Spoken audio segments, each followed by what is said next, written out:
माझं हनुमंत मारुतराव पाटील, राहणार बोळेगाव।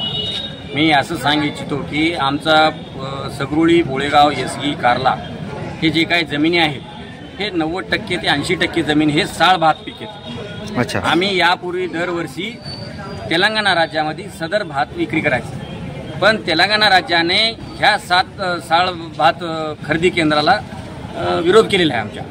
त्यामुळे आम्ही महाराष्ट्र शासनाकडे एवढं विनंती करतो, तेवढे शेतकरी त्या 4 गावातील, की शासन मान्य खरेदी केंद्र चालू करून आमचं धान पीक खरेदी करण्यात यावे म्हणून आम्ही तहसीलदार साहेब, SDM साहेबांना निवेदन दिलेले आहे। यानंतर या पाठपुरावा नाही झाल्यास आम्ही दिनांक 30/10/2025 रोजी बोधन नरसी रोडवर रास्तारोको करणार आहोत। हजारो शेकडो शेतकऱ्यासह रस्त्यावर उतरणार आहोत। याची गांभीर्याने शासनाने दखल घ्यावी म्हणून आज निवेदन सादर केलेले आहे। तेलंगणा सरकारने का असं केलं, काय याच्या मागचं कारण काय? तेलंगणा सरकारने क्विंटल मागे 500 रुपये बोनस त्यांनी जाहीर केलेले आहे तिथल्या शेतकऱ्यासाठी। आमची साळ पीक हे त्यांच्या पट्टा पासबुकवर देऊन आम्ही त्या 500 रुपयाचा बोनसचा फायदा महाराष्ट्रातील शेतकरी घेतील या उद्देशाने त्यांनी साळ भात घेण्यासाठी बंदी केलेली आहे। नाव शेख सद्दाम चांद पटेल आहे। मी यसगी गावचा सरपंच आहे।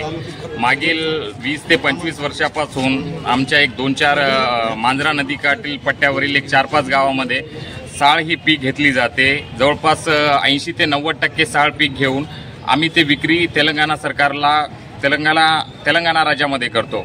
पण तेलंगणा सरकारचं आताचं जे निर्णय आहे ते एकरी प्रति क्विंटल मागे 500 रुपये बोनस असं सरकारनं जाहीर केले। त्यामुळं तेलंगणा राज्य सरकार हे महाराष्ट्रातील जे शेतकऱ्यांचं जे पीक आहे ते त्या राज्यामध्ये येऊ देत नाहीये। त्यामुळे आमची महाराष्ट्र सरकारला विनंती आहे की लवकरात लवकर आमची साळ जे पीक आहे ते महाराष्ट्र सरकारने घ्यावी, इथं खरेदी केंद्र चालू करा आणि लवकरात लवकर घ्यावी।